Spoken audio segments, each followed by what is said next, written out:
بسم اللہ الرحمن الرحیم۔ ناظرین، آئیے اپنے گھروں کو امن اور سکون کا گہوارہ بنانے کے حوالے سے اور اپنی آخرت کو بہتر کرنے کے حوالے سے میں ایک بڑی ہی پیاری حدیث آپ کے سامنے رکھنا چاہتا ہوں۔ مسند احمد کی یہ روایت ہے۔ نبی صلی اللہ علیہ وسلم نے فرمایا، جو خاتون 5 وقت کی نماز ادا کرتی ہے اور اسی طرح رمضان کے روزے رکھتی ہے اور اسی طرح اپنی عزت کی حفاظت کرتی ہے اور اپنے خاوند کی اطاعت کرتی ہے، فرمایا قیامت کے دن اس خاتون کو کہا جائے گا، آج تو جنت کے جس دروازے سے چاہے جنت کے اندر داخل ہو جا تیرے لیے جنت کے 8 دروازے کھلے ہوئے ہیں۔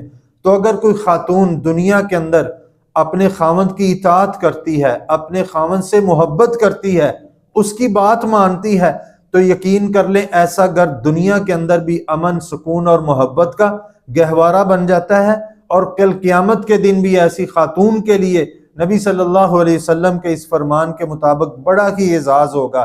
اللہ سے دعا، اللہ رب العزت عمل کرنے کی توفیق عطا فرمائے۔